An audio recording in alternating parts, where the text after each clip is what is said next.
So this is going to be the first video on Ben's Astro Stuff YouTube channel. I was hoping for something a bit better, like no clouds, but it's miserable here in southeastern Pennsylvania.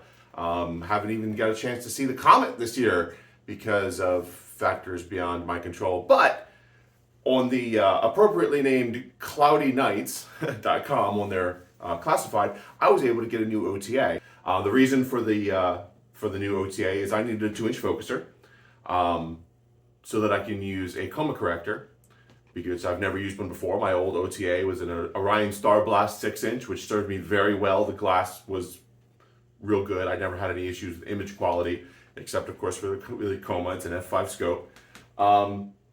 So I need to use that so I can take some better images. I had a DC motor focuser on the Starblast, and I need to transplant it to this. So I figured, why not record my progress? The DC motor, I had to modify the little bits and pieces that connected it together to the focuser because the focuser on that was, of course, a plastic focuser, not made very well, and I had to do some creative engineering in order to get this motor, this DC motor, to connect to it.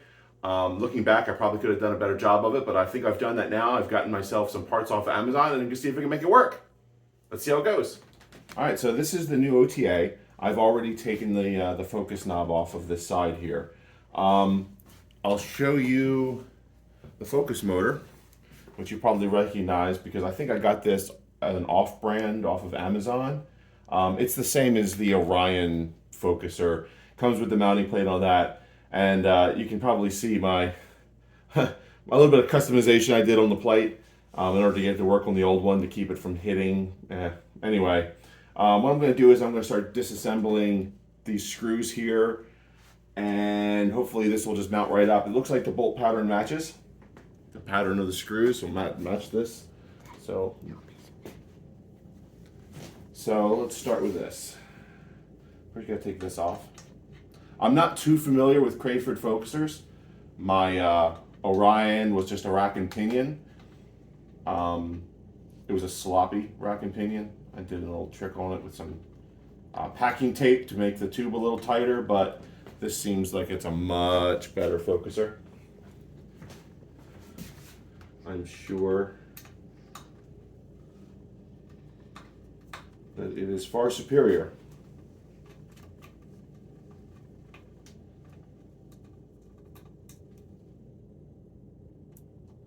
Take these screws out. I'm gonna need a bigger, that's a little tight. Do not want to strip out a Phillips head screw. Why don't they use hex screws on all these? So much better. Even a Torx would be better. Always gotta worry about Phillips head stripping out. And that is by design. If you look at the history of a Phillips head screw, they were designed to cam out because they were more concerned about over tightening a screw than they were about stripping it out for removal later. Go figure.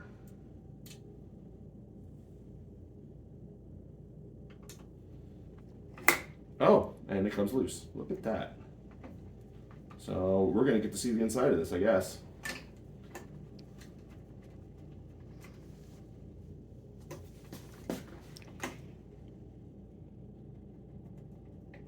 Screw. And, well, there isn't much to it, is there? I'll put these screws down before I lose them. That would be a disaster.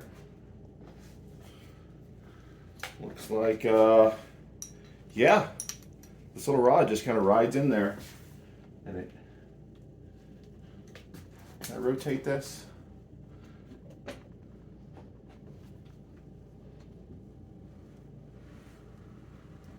Here, can you move the focus up to this right here?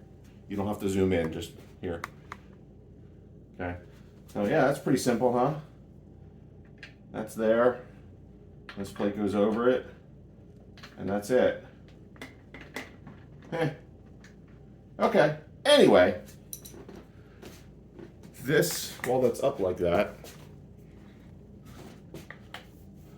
you want to zoom in on 2. Break that at 2. See, this just kind of, the bolt pattern matches up. Of course, this goes on here. And it just goes like that.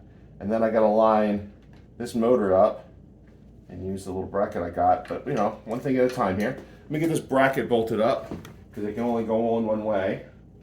And then we'll worry about the motor. Go ahead and zoom back out.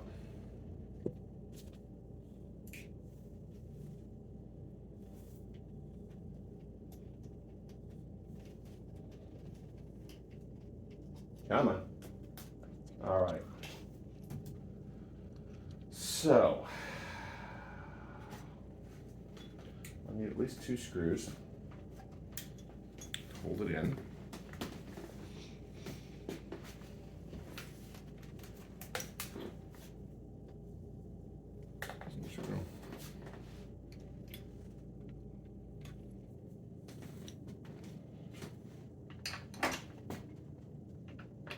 That, and like that.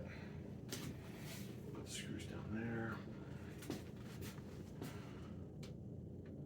I wonder if these screws are going to be long enough or if I'm going to have to go get longer replacements.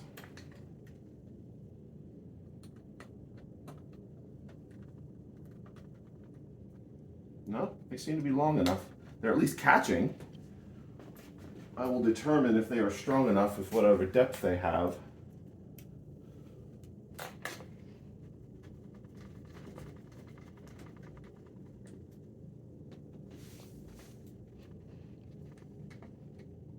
I'm going to say, that's close. That's really close.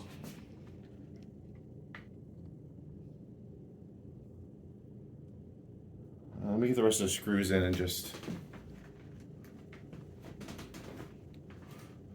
if I just push it in there without screwing it in, I've only got about a millimeter, maybe a millimeter, mill and a half worth of thread that's going to thread into it. I really don't want to strip this out. Let's see how it goes.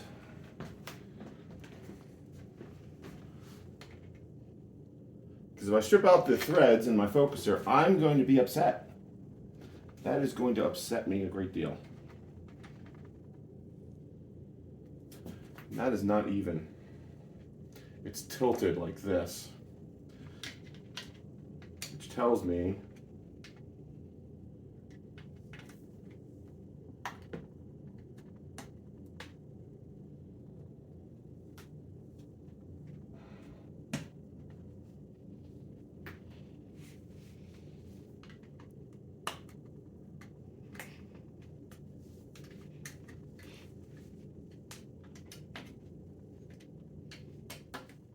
quite a bit more fiddly than I expected it to be, but there it is.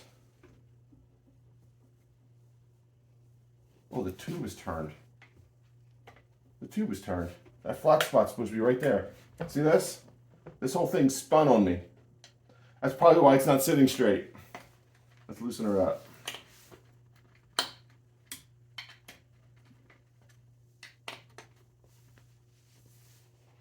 There we go, look at that. Now it got all loose. Snug them a little bit.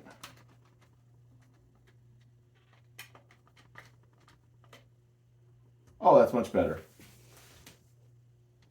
Still a little tilted, but I think that's just because I need to tighten these down. I also gained quite a bit of thread depth by making sure it was lined up properly.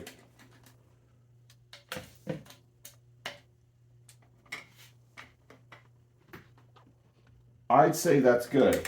It's on there. Okay, so that made me feel better.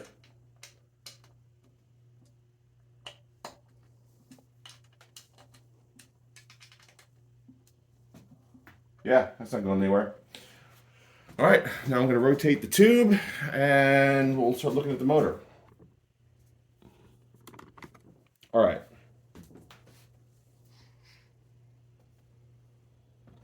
So here I have, see if we can get this thing to focus on it. There it goes. A coupler. Now the motor, I checked this with my calipers, the motor, this end here is 6 mil diameter, and this bar here is 4 mil. So that's what this does. You've got, see if this will focus again, 2 mil on this side.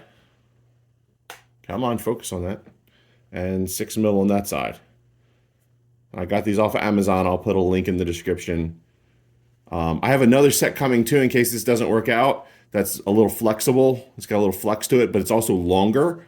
So it's kind of a compromise. I may have more issues actually getting the flexible one in there. Hopefully this lines up just right and we don't have any issues with it. And I don't need to wait for the flexible ones. So I'll put that in there. And I'm going to definitely bottom this one out as far down as it'll go. Tighten it up. Which is not much to it. Wiggle a little bit. Tighten it a little more. Wiggle it. Tighten it. That's as good as it's going to get. There's also a hole on the other side, but I think that's in case you have the shafts 180 degrees offset of each other, which in my case is not a problem. Now I'm going to line that up. And what are we looking at here? Oh my, that really looks like it's gonna work. Look at that. Like it was made for it, almost. Of course, the proof will be when I go to turn the motor and we'll see if it binds. That's gonna be the proof of everything right there.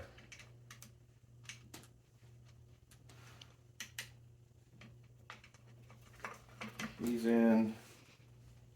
If you're not familiar with this mount, there's little oblong holes on the motor so that it can be adjusted.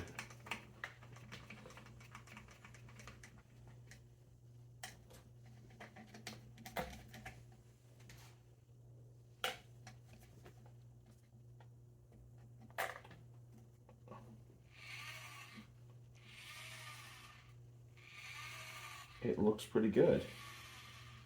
Let me get the manual control for this and we'll see how it works. All right, so I've got my manual controller here. I'm gonna plug it in and we'll run it. Yeah, we're gonna go faster. Well, I'm watching it as it turns. And you can see the motor flexing. The motor is wobbling. So it is not straight on there.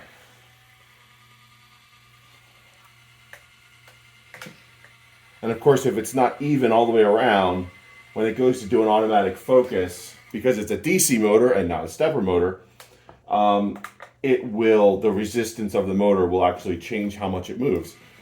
So I gotta make sure that this is all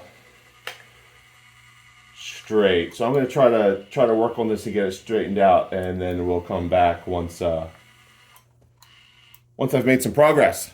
Thank you.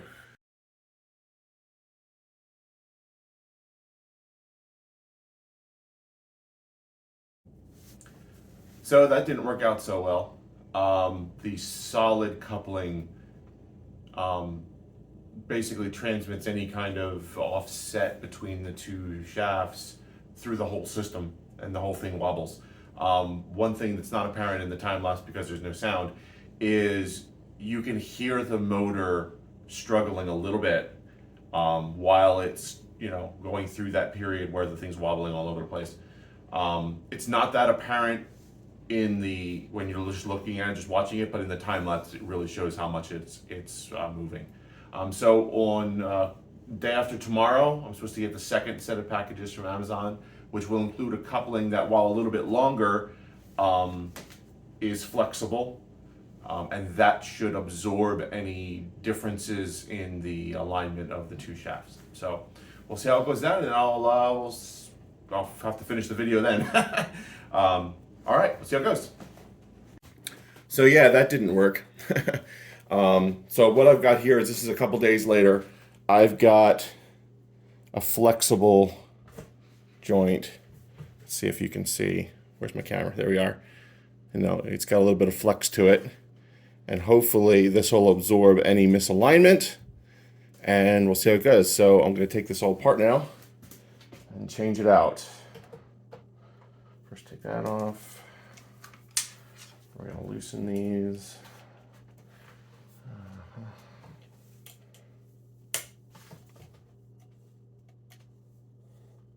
Hopefully it doesn't hit the focuser because it's a bit close.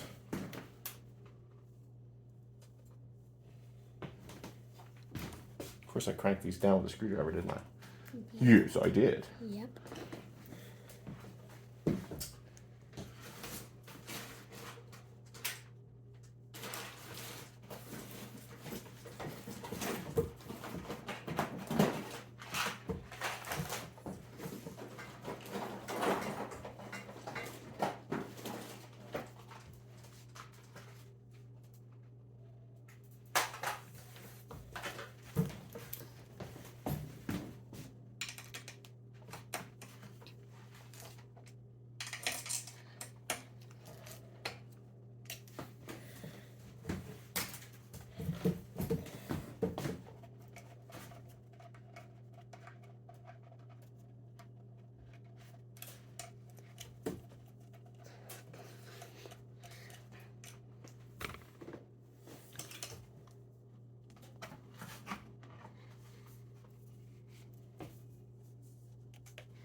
And off there. Make sure that's the right size.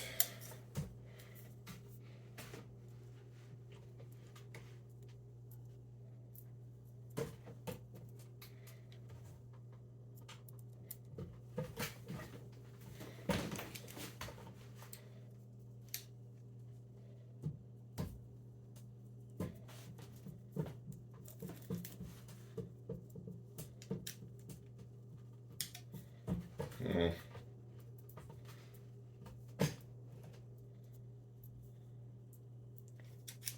man, that is really on there. Okay, so that's the right size. Going to not quite snug these down. Just want to keep it from spinning a little bit, but I want it to slide. Okay, and then make sure this is the right size. I'd say yes, that is.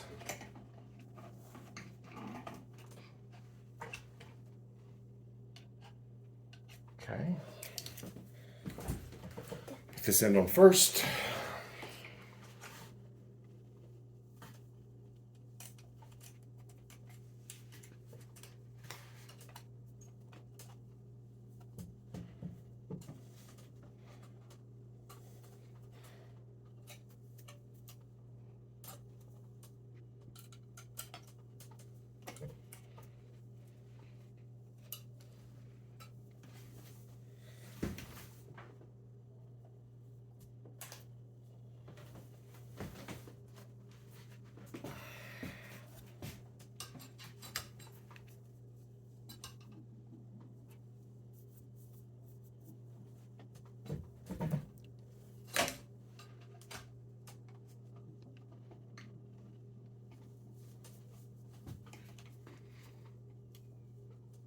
Okay, it's going to be a little tricky, I can tell already, because it's longer than the other piece. I might have to put spacers in here. Can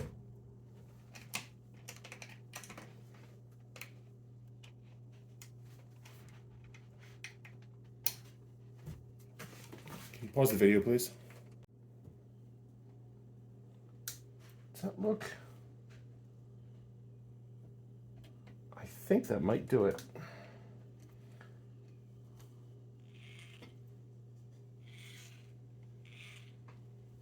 Wobbles a little bit. Let me tighten it down with the screwdriver.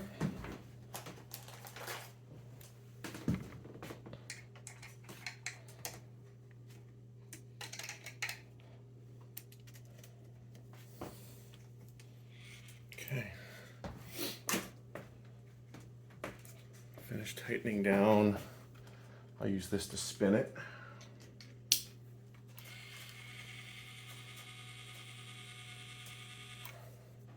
Tighten these down.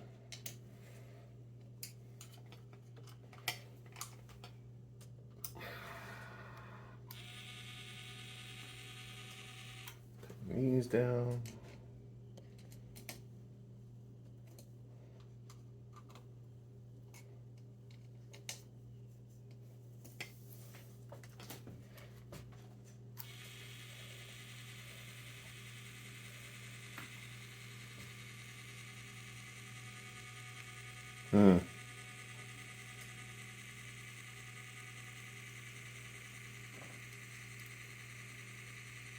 Well, I can hear it struggling a little bit. It's not really struggling, it's just the pitch changes a little bit through the motion. A time lapse will tell all. Let's check that out.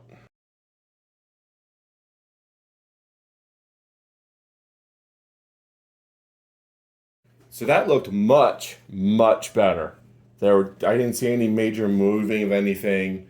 The sound I heard of it sounding like it was struggling just a little bit.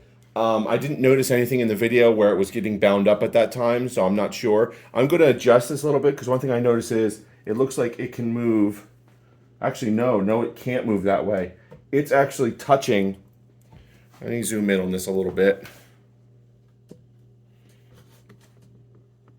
Right here, right in there, it's touching that. It's rubbing. So maybe that's what I was hearing. So I'm going to try to adjust it a little bit. I might need to get some washers for spacers in here in order to pull that out a little bit. But I might be able to get it adjusted without that. I'd rather not have anything other, extra parts in there if I can help it. But let's see what I can find. So here's a closer view of the issue. You can see it's hitting the focus tube outside here, or the focuser mount, and it can't go any further onto the motor. It's as far as it'll go. So you've got friction there and you've got friction there. So the goal here is to move this over. I got some washers. I'm going to stick in here and bring that out a little bit, and that should solve the issue. I'll see how it goes.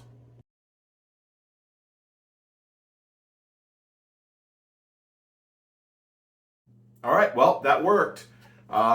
Putting the flexible connector on there seems to have cleared up any misalignments, and it's not straining. And now that I've moved it away with washers, it's not binding on anything or rubbing on anything. So the motor is not making any noises like it's struggling at all.